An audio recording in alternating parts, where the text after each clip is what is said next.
Hmm? Hmm? Ah! Not that, Jack. Let's get started, shall we?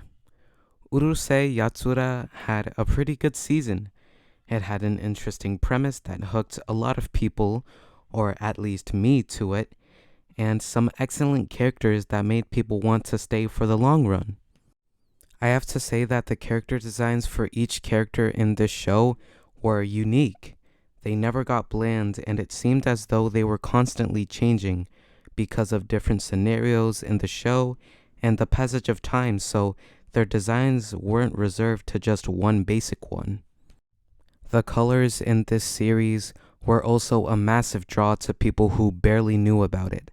Since the original started during the 1980s, it still gives off the energy of that time, from its art style to the colors to the fashion and everything in between. Something that I personally really enjoyed. Also, I gotta say that the music in this series was immaculate, along with its fan service, because you already know that fan service was bound to come out of this. While coming into this anime, I didn't know much about it at all except for the fact that it was popular, that it was a remastered version of an old anime, and that the name was one that I had heard of. I sort of just thought that Urusei Yatsura was going to be a romance anime from what I had seen, but I was shocked to see what I did when I started watching it. Although it might not have been what I expected, I was thoroughly entertained and had a constant smile on my face as I saw what Lum and Ataru were up to in that week's episode. Also, I thought that the ending for this season of the anime was pretty good. It was just as funny as the others. A lot of smaller characters returned at the end.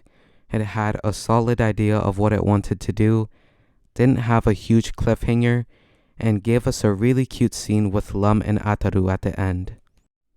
Basically, what I'm trying to say is that Urusei Yatsura was an amazing watch, and a pretty well done remastering of an old series.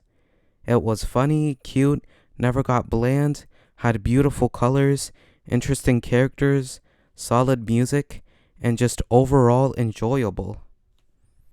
Another compliment that I have to give is that it seems very rewatchable and just something I could play in the background as I work on video scripts or art for Instagram. Go follow Not That Jack Official on Instagram, by the way. And yeah, that's pretty much all I have to say for this tiny review. I might have another Urusei Yatsura themed video coming out soon, so stay tuned for that. And bye bye!